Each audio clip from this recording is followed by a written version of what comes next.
Hey everyone, I'm Devin, your friendly neighborhood board gamer, and this is Devin Talks Tabletop, the YouTube channel where the games are made up. What I say doesn't matter. Today I am joined by David Chircop. He's the designer of Hamlet, the village building game, and in honor of Hamlet Week, I wanted to sit down and chat with him. So David, thank you for joining us.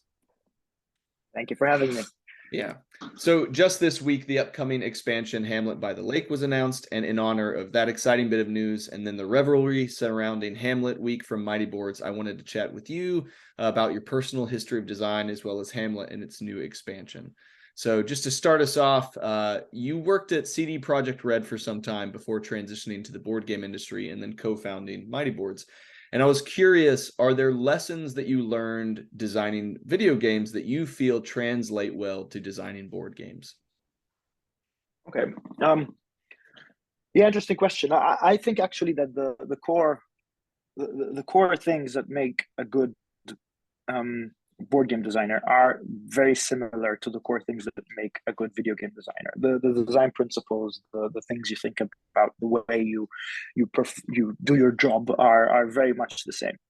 The things that change really are kind of the medium with which you work in, and the amount of knowledge that you need to amass within that medium to be able to actually do your job well, right, in that medium. So I think that most video game designers can be good board game designers provided they gain enough experience in that field and they played enough board games and they know about the world, and vice versa, because the skill set in reality is very, very similar. Especially, of course, it also depends on what sort of design you do, and especially in video game design, there's a lot of different types of designers. There's AI designers, there's level designers, there's quest designers, there's gameplay designers, and even within gameplay design, there's a lot of different subtypes of what you're good at. But again, the core principles that you need are very, very similar. So there's plenty of things that I learned there and plenty of things that I learned here. And when I started making games, I actually started with board games, not video games, and then Okay. I transitioned to video games, and then I transitioned back into board games. So there, when I had to move into video games, I needed to kind of prove that my sensibilities and my skills and my skill set is actually applicable. And I was able to do that in the interview and by showing the stuff that I did, and also because I was hired into a kind of sort of when I joined CD Projekt first, I was working on Gwent, which was a digital card game. So Mhm. I guess my skills were even more applicable there when coming from board games. Um, yeah, I don't know what to mention from a specific standpoint because it's so broad, right? And there's so Mhm. many things. If I were to say anything, what are the things that make a good designer? I'd probably say experiences in the world and what you see. Like anything from a trip or a holiday somewhere. The more you see, the more you absorb of the world, the more you're able to be a good designer. I think because it's all about being able to remember a feeling and try to somehow simulate it or try to somehow portray it within the mechanics of the game, right?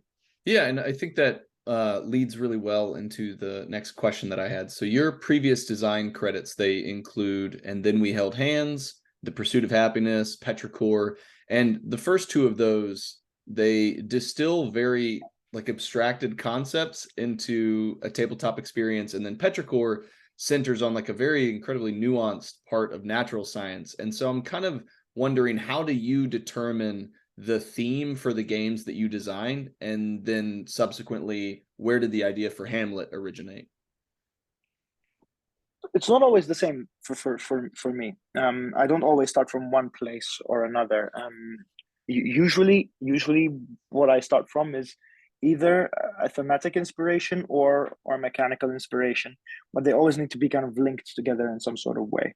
So with Petrichor, it was actually an article I read online of like the 10 prettiest words in English, and Petrichor was there on that article. I was like, oh, that's a cool word, and then it kind of kept lingering in my head, and I found out what it meant, and then the mechanics came that inspired that thematic setting, right? Mhm. And And what I do usually is, or sometimes with and then we held hands, for instance, was the opposite way. We had made some sort of system that worked, and we were like, okay, what does the system, what can the system portray? And then we chose the theme, and then we continue to develop mechanics to link to those themes, right? So usually I have I don't know, some sort of notch or nut of design or theme, and then I link it to a mechanic or vice versa, and then I keep building, adding a bit of theme, adding a bit of mechanics, adding a bit of theme, adding a bit of mechanics. Ideally, I try to keep those as much as possible kind of similar in terms of like strength. In my games, at least, I think one of the strongest kind of sort of even as an abstract, like and then we held hands is an abstract game as a genre, but yeah, within that genre, it's still very thematic, right? Pursuit of Happiness was modeling a very an abstract concept, but it is still, when you play, you do feel like you're doing things that it says on the tin, right? yeah. For Hamlet, the inspiration was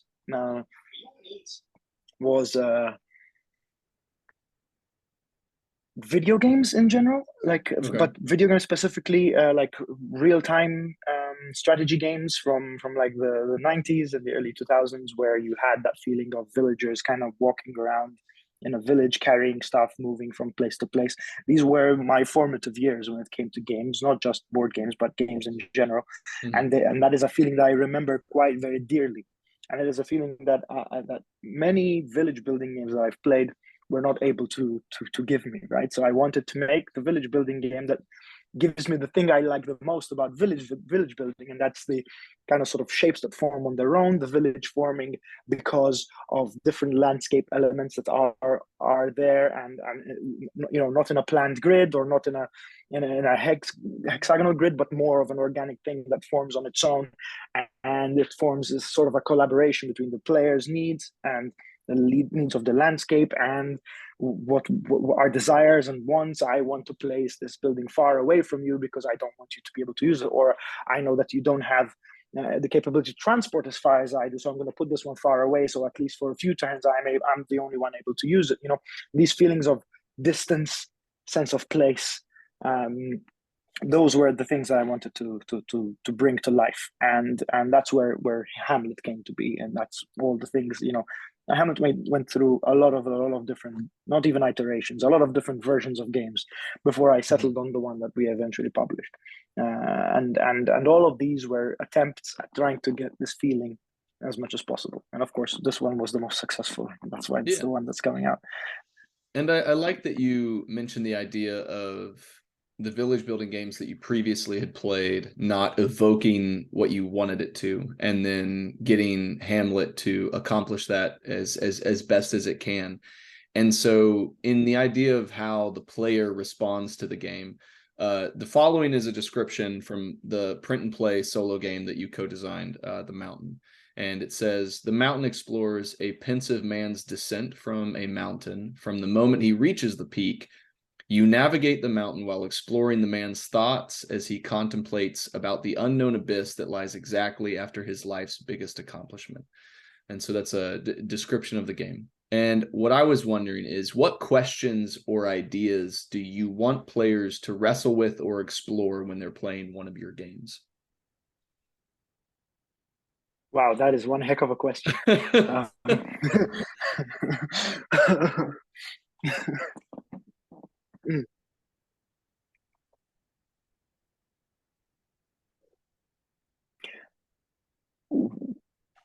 One element, I think, in my games that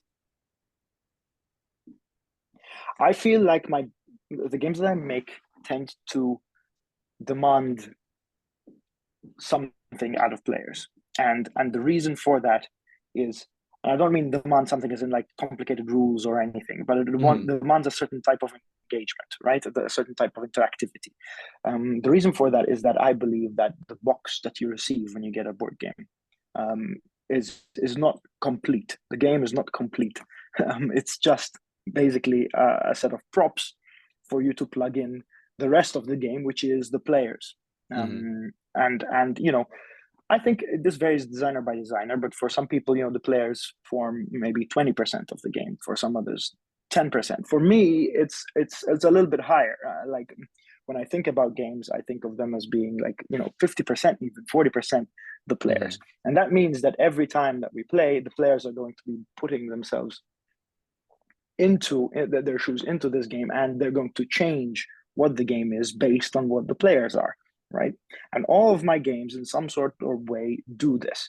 Hamlet does it through the Hamlet and Petrichor do it through the interactivity. Both are highly interactive games, which with changing states based on what each player does and how each player behaves, and they also react and adapt based on what players kind of sort of tend to do or what players choose to do. Petrichor can be quite a peaceful game, but can be extremely mean if one player starts to be mean, right? And it changes the vibe, and how you play it changes every time based on the players that are plugged into the game. And Hamlet does the same thing, and Pursuit of Happiness and the others do that. So perhaps what I ask players to do when they play my games is to kind of sort of introspect and look a little bit into themselves, because the game that they're experiencing is partly a reflection of themselves, and that is why sometimes you get varying responses or people who experience games in very different ways, because they're designed to change and to reflect the people who play them. Interesting. I like the idea of that, and I'll circle back to that at the end of the conversation. But Sure. moving on to Hamlet, the game diverges from what might be expected design choices in a few key ways, at least in my mind. The shared efforts of players to expand the Hamlet, rather than kind of an isolated attempt, in their own player area. The unique tiles, it's not just hexagons. It's a very spatially novel. I think that it contributes to an unorthodox space at the table. And then also the movement of meeples throughout the established setting with, the meeples and the donkeys. And how many of those design choices existed in the first iteration, and how many of them evolved as you went? None of them existed in the first iteration. They all evolved in pursuit of the core idea, right? Which is that feeling that we discussed at the beginning of this conversation. And slowly they came to be. There were no donkeys in the first version of this game that I call Hamlet now. There were no donkeys at all. The shapes were not like this at all. When it started, this version of Hamlet, it was played in. It was basically like a fence. Each player had to build. Well, not each player. There was a central fence that we needed to play within, and it was kind of like a confined space. This is how much space we have. And then when we build buildings, we can place them anywhere. And some buildings are large, some buildings are big. There was no grid whatsoever. There was no structure at all. You can place it wherever you want, slap it down, and the game ends when we run out of space. And then we need to, if I place something far away from this other building, then I'm going to need to build a really long road, and it might take a few turns for me to do that, right? And this was, again, in pursuit of the core idea. This was the first iteration. Slowly, we realized as we developed things that there is a need for some sort of structure and rulification of the building placement. It cannot be completely free flow. But I wanted to find a mathematical system that gives the feeling of it being organic, that it doesn't look like it's grid based, even though it possibly is. In reality, Hamlet is built on a triangular grid, but you can't see that. At least it's designed to at least fade away. I didn't realize that it had a triangular grid until I kind of played it a few times. I'm like, oh, okay, this structure that I created actually forms a triangular grid. And the way I found it was, we had ordered a bunch of like pre-cut tiles, and I had equilateral triangles and hexagons, and I was trying to find ways of these merging together. I figured out that if you put a triangle, whenever you have shapes made out of these two base shapes, triangles and hexagons, they look like they're irregular, but when you put them together, they always form angles of 30 degrees or 60 degrees, which means that whatever shape you create always fits within the gaps that you're making, right? That you can always kind of fit them in. So that's how that came to be. And then I realized, oh, that's because it's on a small triangular grid, but that game came later on, right? Well, the goal for those shapes was to have kind of organized freeformity in some way. The donkeys came out of a need for higher speed in the game. Basically, we streamlined the game to as simple and as easy to play as possible. But what happened was that because then meeples could walk from place to place in one turn, it meant that something that's here and something that's here, they're equidistant to something that's really close to each other, right? Because if I can walk anywhere, then there's no place. Everywhere is the same. It's just a picture of a thing. It's not actually a place, right? So I needed to reintroduce the game into something that reintroduces that sense of place, something that personifies distance. And the way I did that was by splitting the carrying of resources from the actual single worker that you had before, and create two different workers. Have the distance in one way, but then have the workers that can do things. Those can go as far as they want, so that you can have speed and so that you feel like you've done something every turn, right? It's a movement in board games is a very, very difficult thing to kind of do well, because every time you have movement, there's a lot of movement games from when we were kids that we've come to, as modern board gamers and lovers of the Euro game, we've come to hate, the roll and move, all these mechanics about movement. There's quite a bit of like, it's easy to trigger someone when you put in movement in your game, because it's going to always feel a little bit like roll and move. And the thing is, if you have turns where you move and do nothing, that's always going to, because it's too far, that's going to feel really, really bad, right? So some turns I get to do something, and the turns in between are just me waiting to get to the place where I need to do something. That wasn't the best way to show the distance between places, right? So I separated the thing that gives you distance. The movement of resources is tied to the donkeys, but the action taking is tied to the workers. So you always do something every turn, but the sense of place stays in the game, and the distance matters. Putting something farther away has a use, has a reason, and feels like it's farther away. And you often say, I can't get that because it's too far away. And we started noticing these words coming out of playtesters, feedback when they play, and we listen to people, what they say. We ask them to think aloud when they play, so that we can hear what they're thinking. And that's when we knew that this is working, because people were saying, I can't get to that resource because it's too far. That's exactly what we need you to say, what people need to start imagining in their heads, right? So yeah, those are how those came to be. Awesome. So Hamlet visually presents a very idyllic setting, and it's a pretty memorable, I think, visual experience for the player. And I was wondering, how familiar are you with the types of villages that this game represents? So the game is set in England, right? In kind of medieval England. But I lived for a long time. Well, I'm from Malta, which is not England, but there's quite a big British influence from the post-war period and before. But I lived in Poland for a while, which also has a similar kind of sort of village concept. Most European countries have the concept of the village, and in Malta there is very much this sort of thing as well. Even though it doesn't look like it looks in Hamlet, there's no forests and stuff like this. It's a lot more stone and a lot more. The landscape is not the same, but you still get these churches in the center of the town, and then sprawling streets that pass between things, and roads are never straight. There's always something comes out of something. Maybe the leader of the town was spiteful and wanted to pass a road through someone's field, and that's why the road suddenly goes sideways. These things happened a lot in Malta's past, and I'm sure in all of Europe, the growth of European villages are from this way.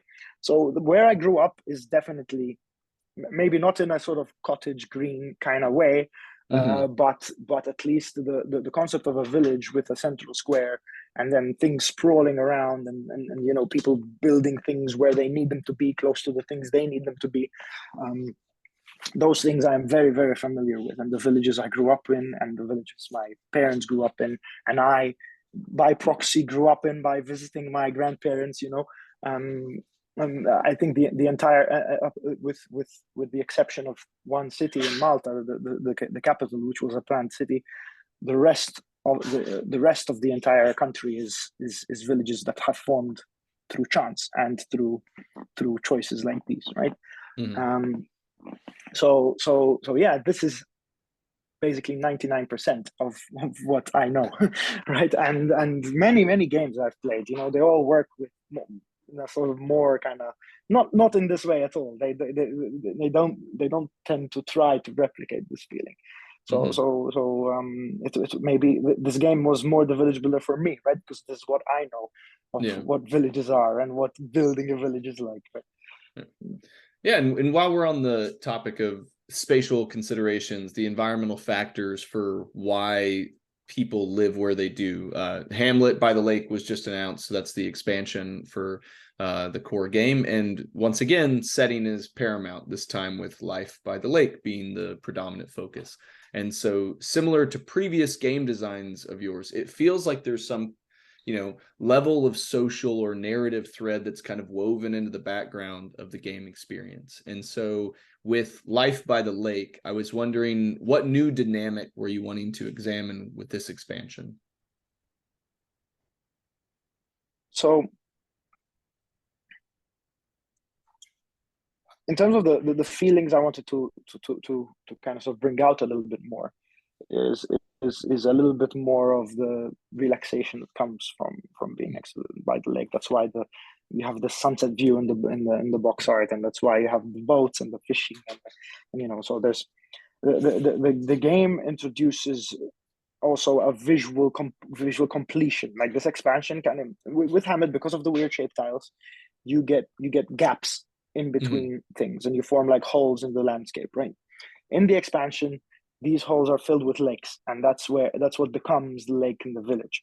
So almost every village that you will do will look complete, because all of the missing parts will be filled with these triangular grid things that I said. Those will be filled with lakes, and then you'd have a more of a sort of serene landscape that you can see. There's mountains, forests, and lakes, and mountains and forests and lakes, and roads in between them, and little houses and beaches, and all of this forming organically. So it's meant to highlight a little bit the organic kind of village forming capabilities of the game, even just from a visual perspective.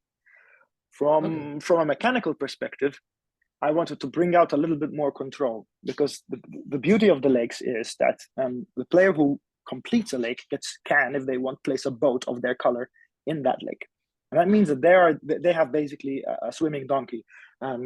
Where they swimming donkey. Yeah. If I could make swimming donkeys, I would. But that'd be memorable for sure. Yeah. Or hoverboat donkeys, I don't know.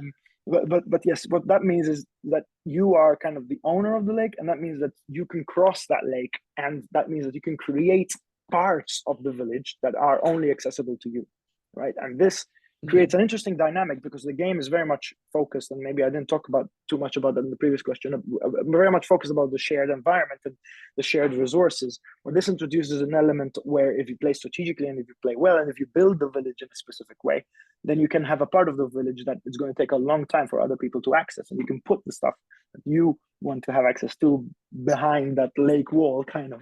And with time, maybe people will build the village around the lake and will build a road that extends to those villages, but that's going to take some time.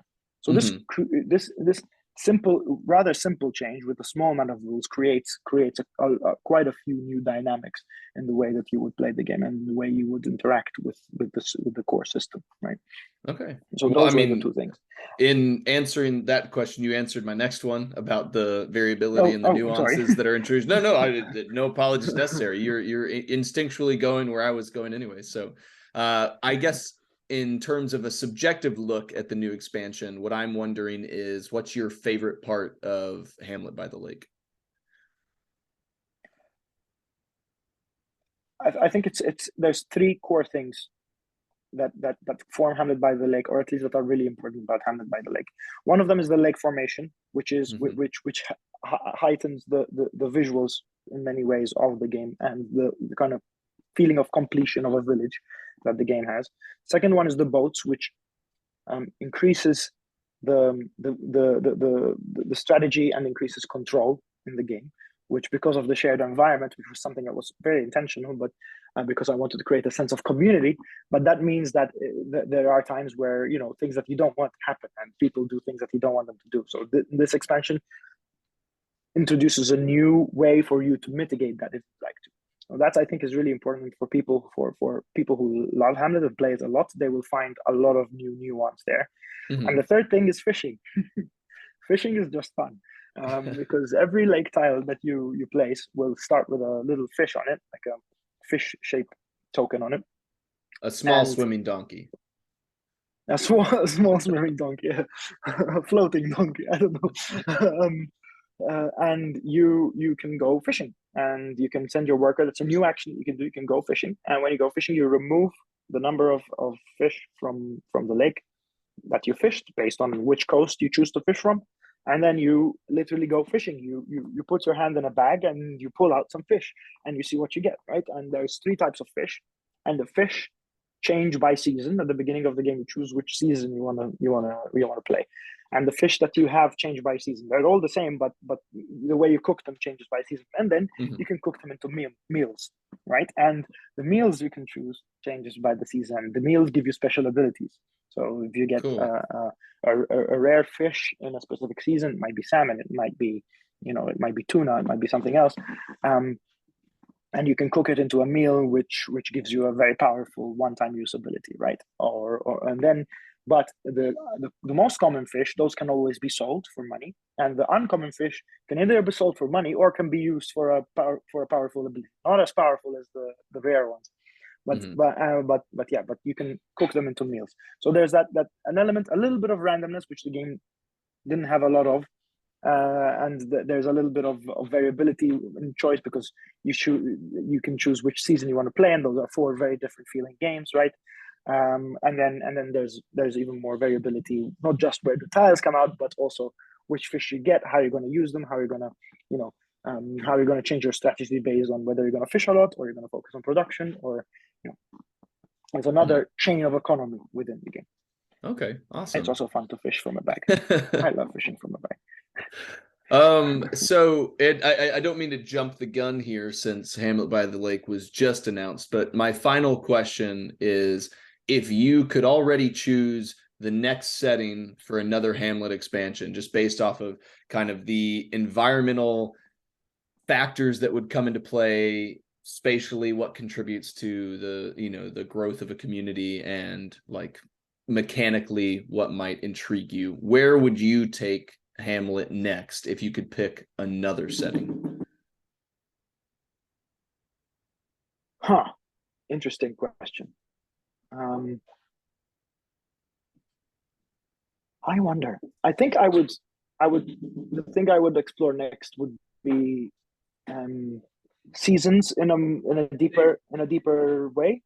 Okay. Like, for instance, building off of how the fish and the meals, and like how the time of year affects things. Like I would imagine, like, for instance, autumn with a different kind of color scheme, or like a frost kind of habitat on how we deal with that, right? I don't think that the time and place allow us to go to another completely different place. But so yeah, I think I'd imagine something like that, like a summer. Like, imagine a Hamlet in the summer. How would it differ from a Hamlet in the winter? I think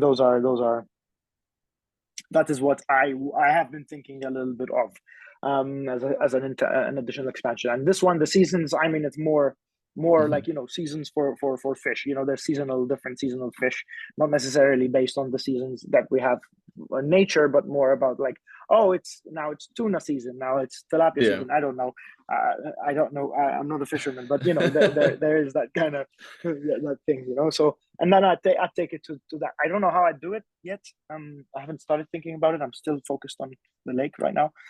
Sure. I need some more things, but yeah, I think that's what I would imagine. But if you have some ideas, do tell me. I'd be inspired. If I think of something, I'll be sure to reach out and share with you.